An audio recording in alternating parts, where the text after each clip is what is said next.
Okay, सुन्दै हुनुहुन्छ? Okay, हामी आज यो साँझमा आएका छौँ अनि मैले जुन चाहिँ टिचिङलाई दिँदैछु म त्यसलाई नै जारी राख्न चाहन्छु। तर त्योभन्दा अगाडि तपाईँलाई एउटा कुरा मलाई सिकाउनु मन पर्यो। हामी खाना खाएर आएका छौँ भर्खर, हाम्रो शरीर थाकेको छ, तर हामीले प्रार्थना कसरी गर्नु भन्ने एउटा शैली म तपाईँलाई सिकाइदिनु पर्यो। तपाईँले मसँग हुनुहोस्, प्रकाशको किताब 8 अध्याय अनि 8 अध्यायको 3, 4 अनि 5 पदलाई तपाईँले मसँग खोल्न सक्नुहुन्छ।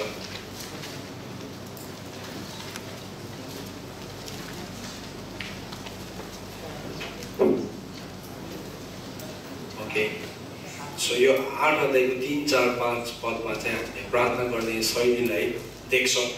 हामीले कसरी प्रार्थना गर्नु भन्ने कुरालाई धेरैपल्ट हामी शिक्षा सुन्छौँ, हामी इन्फर्मड हुन्छौँ, तर इन्फर्मेसनले चाहिँ ट्रान्सफर्मेसन ल्याउँदैन, सूचना मात्रैले चाहिँ ट्रान्सफर्मेसन ल्याउँदैन। हाम्रो डाँडा चाहिँ वचनले भन्छ डाँडा हटाउनु हो भने चाहिँ हामीले प्रार्थना अनि उपवास गर्नुपर्छ।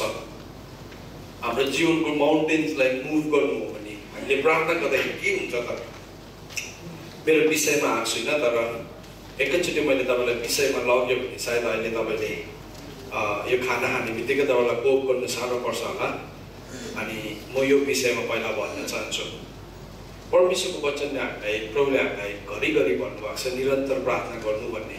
अनि त्यो चाहिँ कमान्ड हो, परमेश्वरको आज्ञा हो, परमेश्वरको सजेसन होइन। प्रभुले भन्नुभएको छ निरन्तर प्रार्थना गरिरहनु भनेको छ, प्रार्थनामा अटुटसँग लागिरहनु भनेको छ। अगमबानीलाई तुच्छ नठान, अन्य भाषामा बोल्ने परमेश्वरको वचनले हामीलाई पहिलो थिस्सलुनिकी 5 अध्यायमा हामीले पढ्यौँ भने हामीलाई प्रोत्साहन दिएको छ। त्यहाँ के भने 5 अध्यायको सायद 17 पदमा पढ्ने हो। त्यहाँ के भनेको छ भन्दाखेरि चाहिँ सबै कुरामा धन्यवाद, निरन्तर प्रार्थना गरिरह, सबै कुरामा धन्यवाद गर, किनकि प्रभु यीशुमा तिमीहरूको परमेश्वरको इच्छा यही छ, तिमीहरूतर्फ आत्मालाई ननिभाऊ, अगमबानीलाई तुच्छ नठान, सबै कुराको जाँच गर, जुन असल छ त्यसमा लागिरह। यो चाहिँ कमान्ड हो, परमेश्वरले हामीलाई दिनुभएको कमान्ड। प्रार्थना गर्नुपर्ने, प्रार्थना गर्दै गर्दाखेरि के हुन्छ त? हामीले प्रार्थना गर्दा बाइबलले यसरी भनेको छ, प्रकाश 8 को 3 पढ्छु, अनि अर्को एउटा दूत आएर वेदीमाथि सुनको धुपरो लिएर खडा भए। तिनले सिंहासनको सामने रहेको सुनको वेदीमाथि सबै पवित्र जनहरूका प्रार्थनाहरूमा धूप थप्न भने तिनलाई धेरै धूपहरू दिएका थिए। औ धूपको धुवा पवित्र जनहरूको प्रार्थनाको साथसाथ दूतको हातबाट परमेश्वरको सामने उडेर गयो। अनि दूतले धुपौरो लिएर त्यसमा वेदीको आगोले भरिदिए र पृथ्वीमाथि फ्याँकिदिए। अनि त्यहाँ गर्जनहरू, आवाजहरू, बिजुलीहरू र भूकम्पहरू भए भनेको छ। बाइबलमा हामीले हेऱ्यौँ भने परमेश्वरले खोज्नु भएको 3 किसिमको व्यक्तिको बारेमा हामीले भेटाउँछौँ। परमेश्वरले खोज्नु भएको 3 किसिमको व्यक्तिलाई हामीले भेटाउँछौँ। इजिकियल 22 को 30 पदलाई हामीले हेऱ्यौँ भने नि परमेश्वरले त्यो मान्छेलाई खोज्दै हुनुहुन्छ जो चाहिँ पर्खालको बिचमा उठिकन पर्खाललाई बनाउँछ अनि त्यो खाल्डालाई पुर्ने मान्छेले प्रभुले खोज्दै हुनुहुन्छ। प्रभुले खोज्नु भएको मान्छे, सेकेन्ड मान्छे प्रभुले खोज्नु भएको यूहन्ना 4 को 23। अनि प्रभुले त्यो साँचो आराधकहरूलाई खोज्दै हुनुहुन्छ जसले परमेश्वरलाई आत्मा र सत्यतामा आराधना गर्छ। दोस्रो व्यक्ति, पहिला प्रार्थना गर्ने व्यक्तिलाई प्रभुले खोज्दै हुनुहुन्छ, सेकेन्डमा परमेश्वरले आराधकहरूलाई खोज्दै हुनुहुन्छ, तेस्रोमा चाहिँ परमेश्वरले विश्वास योग्य मानिसलाई खोज्नु भएको छ। हितोपदेश 20 को 6 पदमा यो 3वटा कुरा चाहिँ परमेश्वरले खोज्नु भएको कुरा हो हामीदेखि। अनि त्यसको फर्स्ट पोइन्ट चाहिँ के छ भने नि धाँधोमा उभिएर प्रार्थना गर्ने मान्छे प्रभुले खोज्नु भएको, प्रभुले खोज्नुभयो भने को चाहिँ उभिएर परमेश्वरद्वारा नाश नहोस् भनिकन परमेश्वरद्वारा यसो भनेर लेख्छ, and I sought for a man among them who should build up the wall and stand in the breach before me for the land that I should not destroy it, but I found none भनेर लेखेको छ। मद्वारा सहर नाश नहोस् भनिकन पर्खालमा उभिएर खडा गर्ने मान्छेलाई प्रभुले खोज्दै हुनुहुन्छ। प्रभुले सहरलाई नाश गर्न चाहनुहुन्न, that is not the will of God. तर के हो भन्दाखेरि चाहिँ नि हामीले जब प्रार्थना गर्दैनौँ त्यो ठाउँलाई चाहिँ अन्धकारले ओभरटेक गर्छ। हामीले प्रार्थना नगर्नु अघि बिहान सायद पास्टर बोले हामीलाई सिकाउँदै हुनुहुन्थ्यो प्रार्थना नगर्नु पाप हो भनिकन। प्रार्थना नगर्नु पाप हो, वचन नपढ्नु नै पाप हो। बाइबलमा भनेको छ जसले भलाइ गर्नु जान्दछ र पनि गर्दैन त्यसलाई चाहिँ पाप लाग्छ भनेको छ। सो मैले अहिले के सिकाउनु खोज्दैछु तपाईँलाई एउटा कुरा भने म एकछिन तपाईँलाई 5-10 एउटा एक्सर्साइजमा लान्छु। एक्सर्साइज प्रार्थना कसरी गर्नु भन्ने कुरामा लान चाहन्छु। यहाँ पनि जब परमेश्वरको सन्तहरूले पृथ्वीमा प्रार्थना गर्नु थाल्छ तपाईँ अनि म एउटै मनको भइकन हामी निरन्तर प्रार्थना गर्न थाल्छौँ। त्यो प्रार्थनाले चाहिँ के गर्दो रहेछ भन्दाखेरि चाहिँ त्यो प्रार्थनाले चाहिँ परमेश्वरको सामने रहेको सुनको वेदीमाथि सबै जनहरूका प्रार्थनामा धूप थप्न उसलाई धेरै धूप दिन्छ। यो सुनको वेदी चाहिँ कहाँ छ भने नि महापवित्र स्थानमा छ। जब पनि हामी प्रार्थना गर्छौँ महापवित्र स्थानमा हाम्रो प्रार्थना पुग्छ। परमेश्वरको सन्दुकमा परमेश्वरको पालको होली प्लेसमा महापवित्र होइन पवित्र स्थानमा हाम्रो प्रार्थना पुग्छ। अनि जब यो प्रार्थना पुग्छ यति बेला चाहिँ के हुन्छ भने नि परमेश्वरको सामनेबाट स्वर्गदूत उडेर जान्छ, त्यो करूब उडेर जान्छ अनि त्यसले चाहिँ नि धुपौरो लिएर त्यसमा वेदीको आगोले भरिदिन्छ हाम्रो प्रार्थनामा। तपाईँ अनि मेरो प्रार्थना चाहिँ धुप जस्तै भएर जान्छ तर त्यो धुप जलेको हुँदैन। तर जब वेदीको आगो भरिदिन्छ त्यो आगोले चाहिँ के हुन्छ त्यसले चाहिँ मिठो सुवासना दिन्छ परमेश्वरलाई। अनि त्यो वेदी चाहिँ जब त्यो आगो पृथ्वीमाथि फाँकिदिन्छ त्यसले पृथ्वीमा नै के ल्याउँदो रहेछ भने नम्बर 1 भनेको छ गर्जनहरू, आवाजहरू, बिजुलीहरू र भूकम्पहरू। अन्धकारले नि एउटा टेरिटोरियल स्पिरिटले चाहिँ त्यो ठाउँलाई रुल गरेर बसेको हुन्छ, एकदमै स्ट्रङ होल्ड गरेर बसेको हुन्छ। प्रब्लम भन्नुभएको छ जब तिमीहरूले मेरो व्यवस्थालाई मान्दैनौ मेरो व्यवस्थाको विपरीत बस्छौ तिमीहरूको माथिको आकाश चाहिँ पित्तलको हुन्छ ब्रासी हेर्नु भनेको छ अनि तिमीहरूको मुनिको जमिन चाहिँ फलामको हुन्छ भनेको छ। कुनै पनि भूमिले जब पाप गर्छ त्यहाँ माथिको आकाश चाहिँ पित्तलको आकाश हुन्छ। सो हामीले जति पनि प्रार्थना गर्छौँ त्यो प्रार्थनाले चाहिँ नि हाम्रो प्रार्थना माथि क्रस गरेरै जान सक्दैन, ठोकिँदै तलै आउँछ। प्रभुले सुन्नुहुन्न होइन तर हाम्रो प्रार्थनाको एन्सर प्रभुले दिन सक्नुहुन्न। सो जब पृथ्वीमा सन्तहरूले प्रार्थना गर्छ एउटै मनको भइकन अनि जब हामी हातहरू उचालिकन प्रार्थना गर्छौँ त्यति बेला चाहिँ हाम्रो प्रार्थनामा परमेश्वरले के गरिदिनुहुन्छ आगो थपिदिनुहुन्छ, फायर आउँछ। अनि त्यो धुप जब त्यो आगोले त्यो धुपलाई जलाउनु थाल्छ त्यो धुपलाई चाहिँ स्वर्गदूतले के गर्छ अरे लगिकन पृथ्वीमाथि फालिदिन्छ यसरी। अनि त्यति बेला चाहिँ गर्जन, भूकम्प, आवाज भैँचालो जान्छ। किन भन्दाखेरि चाहिँ त्यो माथिको जुन चाहिँ पित्तलको आकाश छ अनि मुनिको जमान फलामको जमिन छ त्यसलाई चाहिँ त्यो प्रार्थनाले भत्काउनु सक्छ। तर त्यो जुनसुकै प्रार्थना होइन त्यो प्रार्थना चाहिँ धाधोमा उभिएर गर्ने। अघि हामीले इजिकियलको किताब पढ्दै थियौँ, इजिकियल 22:30 पद अनुसार धाधोमा उभिएर गर्नेहरूको प्रार्थना। भजन सङ्ग्रह 141को भजन सङ्ग्रह 141को 2 पदमा लेखेको छ। दाउदले भनेको छ जब म प्रार्थना गर्छु प्रभु जब मेरो हातहरू उचालिकन तपाईँलाई प्रार्थना गर्छु त्यो चाहिँ बेलुकीको धुप जस्तो साँझको धुप जस्तै। हेर्नुहोस् त एकपल्ट बोल्नुहोस् त भजन सङ्ग्रह 141 भजन सङ्ग्रह 141को 2 पद। त्यहाँ के भनेको छ भने मेरो प्रार्थना तपाईँको सामने धुप जस्तै र मैले हात उठाउँदा बेलुकीको बलि जस्तै ठनियोस् त्यसरी प्रार्थना गरेको छ। दाउदले भनेको छ यहाँ भन्दैछ प्रभु जब मैले प्रार्थना गर्छु मेरो प्रार्थना चाहिँ बेलुकीको धुप जस्तै। बेलुकीको धुप चाहिँ नि 3 बजी हाम्रो टाइमिङ अनुसार हुन्थ्यो, 3 बजी चढाउँथ्यो। अन्त यीशु ख्रीष्टको जब बलिदान भयो नि यीशु ख्रीष्टको बलिदान पनि त्यही टाइमिङमै भएको थियो। त्यो चाहिँ बेलुकीको बलिदान थियो। अनि त्यो बलिदानलाई चाहिँ परमेश्वरले प्रार्थनाको रूपमा एउटा के भन्नु सिन अफरिङको रूपमा परमेश्वरले ग्रहण गर्नुभयो। अनि यहाँ पनि भन्दैछ दाउदले जब मैले प्रार्थना गर्छु त्यो प्रार्थना चाहिँ त्यति साह्रो शक्तिशाली हुँदो रहेछ। जब हामी हात उचालेर प्रार्थना गर्छौँ कोही बेला आराधकले भन्छ नि अगाडिबाट हात उचाल्नुहोस् भन्दाखेरि हामी चाहिँ यसो भन्यो कि साह्रो हात उचाल्नु लगाएर आएको कि साह्रो घरिघरि हात उठाउ भनेको हुन त आराधकमा पनि थाहा हुन्छ कि हुँदैन उसले हात उठाउनु भनेको चाहिँ के हो अर्थ भनेको न। तर बिब्लिकली हात उठाएर प्रार्थना गर्नु भनेको चाहिँ नि इट इज अ वारफेयर, युद्ध हो। एक दिन इजरायलीहरू जान्दै जान्दै गर्दाखेरि अमालेकीहरूले इजरायलीहरूसँग युद्ध गर्न निस्क्यो भने प्रतिज्ञाको देशमा। अनि यहोशू चाहिँ तल गएर लडाइँ गर्न थाल्यो अनि बाइबलले भन्छ कि मोसाले चाहिँ माथि डाँडामा बसिकन हात उचालिकन प्रार्थना गर्न थाल्यो। अनि जब उसले हात उचालेर प्रार्थना गर्न थाल्यो, जब उसले हात उठाउँथ्यो के हुन्थ्यो त्यति बेला? लडाइँ जित्थ्यो। तर जब उसको हात गलेर तल झर्थ्यो लडाइँ के हुन्थ्यो? हार्थ्यो। त्यसको मतलब केही थियो नि त, यहाँ कनेक्सन केही थियो। अनि त्यो कुरालाई चाहिँ कसले देख्यो? हारुन र हुरले देख्यो। उनीहरूले के गर्यो? दुईजनाले एक एकपट्टि हात उचालिकन राखिदियो मोसाको। अनि त्यो हात राखिदिएको कारणले गर्दाखेरि चाहिँ उनीहरूले लडाइँलाई जित्यो। जब नि हामी साँच्चै इमान्दार भइकन हामी जब घुँडा टेक्छौँ प्रभुको अगाडि सरेन्डर, जब हात उचाल्छौँ त्यति बेला चाहिँ स्वर्गदूतहरू रिलिज हुन्छ। त्यति बेला चाहिँ परमेश्वरले स्वयं हाम्रो लडाइँलाई लड्न थाल्नुहुन्छ। किनभने त्यो लडाइँ चाहिँ बेलुकीको दूत हुन्छ। बेलुकीको हामी थुप्रो प्रकारले लडाइँ लड्ने कोसिस गर्छौँ। तर यो तपाईँलाई आज म एउटा चाबी सिकाउँदैछु। तपाईँको जीवनको नि लडाइँलाई तपाईँले जित्नु सक्नु भएको छैन भने आजदेखि यो शैलीलाई, त्यसले गर्दाखेरि बाइबलले नै हामीलाई पोस्चर पनि सिकाएको छ। कतिजना प्रार्थना गर्दाखेरि फोन खेलाइरहेको हुन्छ, झुलिरहेको हुन्छ, बात गर्दै गरेको हुन्छ। हाम्रो मान्छेको नि प्रार्थना गर्दाखेरि आँखा खोलेर टुलटुल खोलेर हेरिरहेको हुन्छ। मतलब हामी त्यो एटिकेट पनि लुज गरिसकेको छौँ।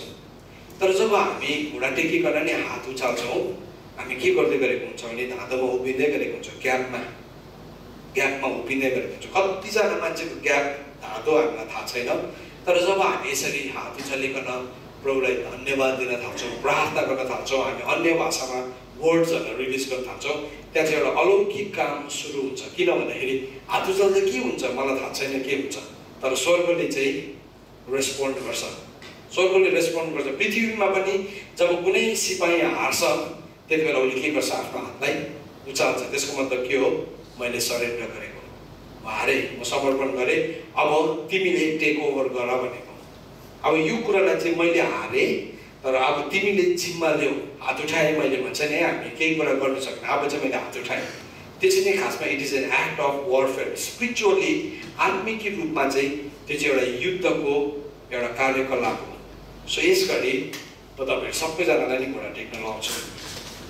आफ्नो ठाउँमा घुँडा टेक्नु सबैजना, तपाईँ जतिजनालाई सजिलो छ सक्नुहुन्न, नो प्रब्लम, कम्पलसरी होइन, तर सक्नुहुँदैछ नबजाउनुहोस् सियर, एकदम शान्त भइकन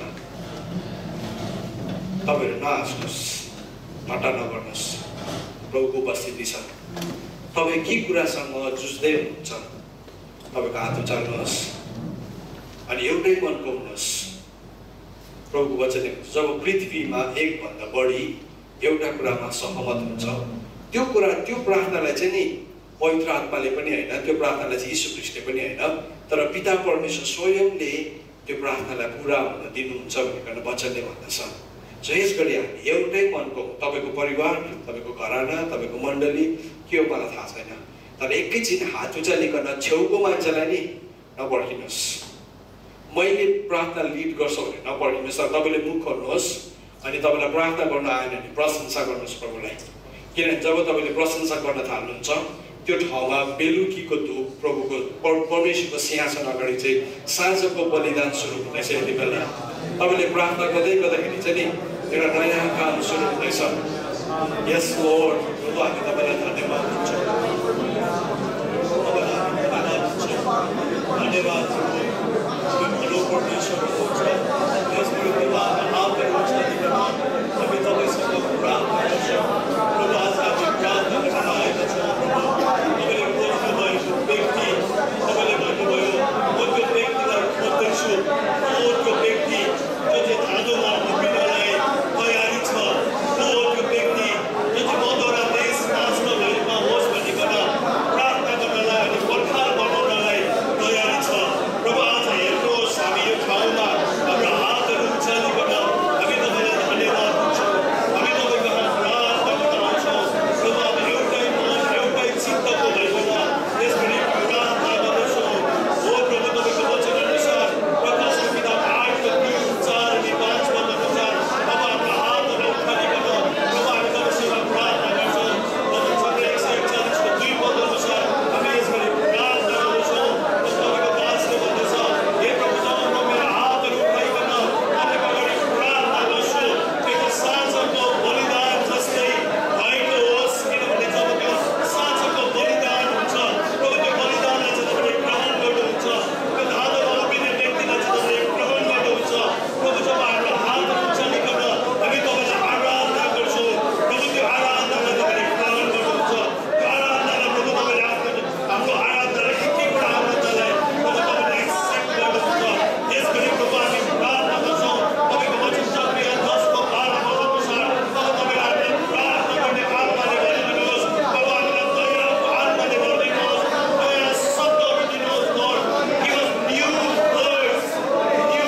गर्छु म तपाईसँग प्रार्थना गर्छु मुकुल यसो तपाईलाई धन्यवाद यसो तपाईँलाई धन्यवाद This is the sacrifice of यसो तपाईँलाई धन्यवाद यसो तपाईँलाई धन्यवाद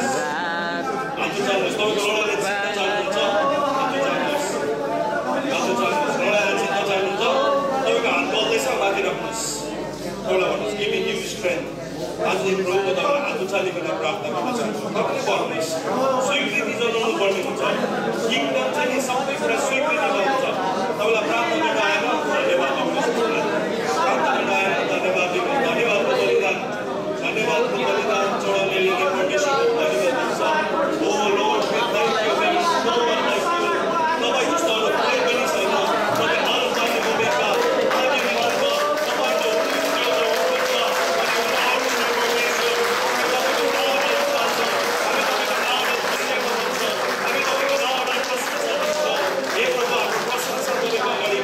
हाम्रो अर्थ बिन्ती तपाईँको अगाडि ग्रहण योग्य भएको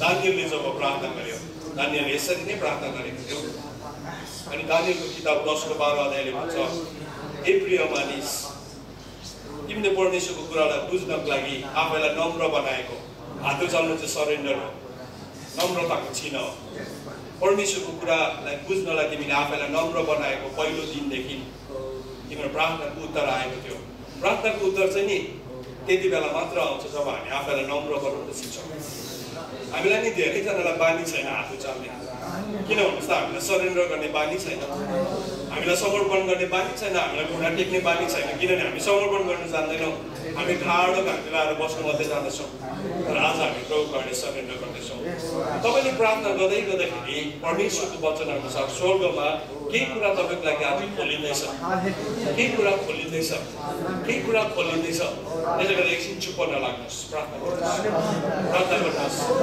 तपाईँलाई टन्समा प्रार्थना गर्न सक्नुहुन्छ प्रार्थना गर्नुहोस् तपाईँको भत्किएको कुराहरूलाई सबैले जोड्दै हुन्छ यसरी जोडिन्छ स्वर्गमा पनि भत्किएको कुराहरू यसरी जोडिन्छ तपाईँको नहटेको डाँडाहरू स्वर्गमा यसरी हट्छ यसकारणले गर्दाखेरि प्रभु यीशु ख्रीष्टले यसरी प्रार्थना गर्नुहुन्थ्यो यो कुनै किसिमको प्र्याक्टिस या एक्सर्साइज होइन यो चाहिँ एउटा प्रोफेटिक एक्ट हो हामी जति यो प्रोफेटिक एक्ट गर्नलाई तयारी हुन्छौँ हामी जति यो प्रार्थना गर्नलाई तयारी हुन्छौँ परमेश्वरले काम गर्न सक्नुहुन्छ तपाईँले प्रार्थना यसरी गर्दै गर्नुहुन्छ आज धेरैजनाको कानहरू खोलिँदैछ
जुन नयाँ कुरालाई प्रभु तपाईँले हाम्रो जीवनमा सुरु गर्नुभएको छ, this is a humble beginning lord.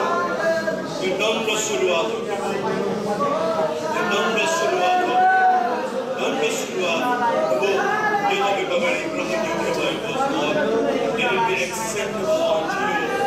Let it be acceptable unto you, Father. Let the words of thy mouth, मेरो मुखको बोली, मेरो हृदयको विचार प्रभु तपाईँलाई मनपर्दो भएको होस्, तपाईँलाई मनपर्दो भएको होस्, तपाईँलाई मनपर्दो भएको होस् लर्ड। नयाँ गीत, new songs, new songs, new songs, new songs, new songs, नयाँ गीतले भरिदिनुहोस्, नयाँ गीतले भरिदिनुहोस्, नयाँ गीतले भरिदिनुहोस्। प्रभु तपाईँलाई महिमा भयो। Thank you Lord.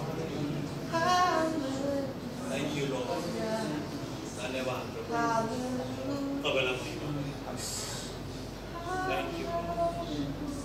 Thank you Lord. धन्यवाद।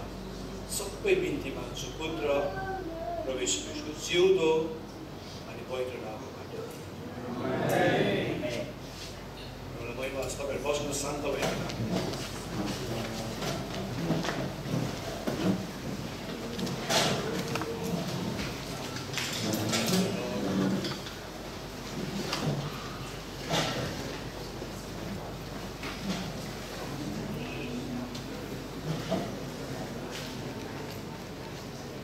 तपाईँलाई धेरैजनालाई प्रार्थना गर्दा साह्रो परेर हात उचाल्नु, घुँडा टेक्नु। तर जब यो शैलीलाई हामी सिक्छौँ नि, यसरी प्रार्थना गर्थे डानियलले, यसरी पलले प्रार्थना गर्थे। तपाईँ चेन्नईमा नि प्रभु येशू ख्रीष्टको चेला थुमा मरेको ठाउँ छ, सेन्ट थोमस माउन्ट भन्छ, त्यहाँ चाहिँ थुमालाई मारेको थियो। अनि त्यो उसलाई मारेको डाँडामा चाहिँ नि थुमा सेन्ट थोमस माउन्टमा म गएर हेरेँ। अनि थुमाले प्रार्थना गरेको देख्दाखेरि नि मलाई लाज लाग्यो। एउटा ढुङ्गामा बसेर प्रार्थना गरेको छु त्यो मान्छेले, उसले यति साह्रो बेसी घुँडा टेकेर घुँडाको र कुइनाको दाग चाहिँ ढुङ्गामा बसेको रहेछ। कस्तो चाहिँ प्रार्थना गरे होला। अनि इन्डियामा हामीले हेऱ्यो भने सबैभन्दा ठुलो रिभाइभल कहाँ छ? जस्तो साउथ इन्डियामा, चेन्नईमा प्रभुको महान महान दासहरू इन्डियामा कहाँ जन्मेको छ भन्दाखेरि नि चेन्नईमा चाहिँ। किन भन्नुहोस् त? किनभने त्यो घुँडा टेकेर प्रार्थना गर्ने मान्छे थियो। प्रार्थनाको ताकत चाहिँ त्यति साह्रो ठुलो छ। म आज अलिकति मेरो विषयदेखि हटेर तपाईँलाई एउटा कुरा सिकाउन चाहन्छु। भजन सङ्ग्रह 139 तपाईँले मसँग खोज्नुहोस्। Psalms 149।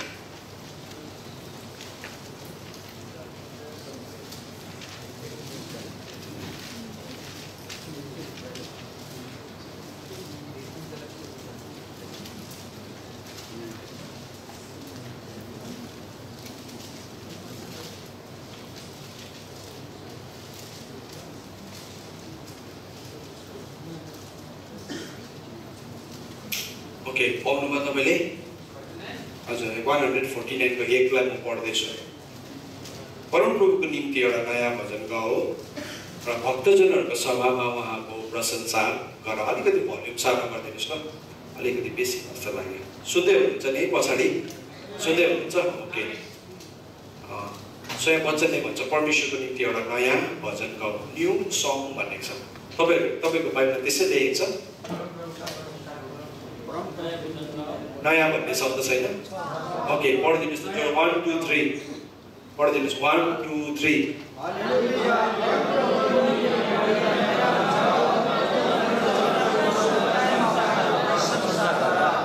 ओके, यो वर्डलाई आज म एक्सप्लेन गर्न चाहन्छु। हामीले अघि एउटा कुरालाई मैले अघि दिउँसोको सेसनमा भनेको थिएँ, प्रशंसा, हाई प्रेज, उच्च प्रशंसाले चाहिँ शैतानलाई न्याय ल्याउन सक्छ। शैतानको लागि परमेश्वरले न्यायहरू अलरेडी राखिदिनु भएको छ। अनि मान्छेले के विश्वास गर्छ भने व्हाइट थ्रोन जजमेन्टमा त्यो न्यायलाई परमेश्वरले एक्जिक्युट गर्नुहुन्छ। पक्का हो, व्हाइट थ्रोन जजमेन्टमा मात्रै प्रभुले सबै न्यायहरूलाई एक्जिक्युट गर्नुहुन्छ। तर भजन सङ्ग्रह 139 को 9 पदमा हामीले हेऱ्यौँ भने तिनीहरूलाई लेखिएको इन्साफ गर्नलाई यो इज्जत उहाँका सारा भक्तजनहरूलाई छ।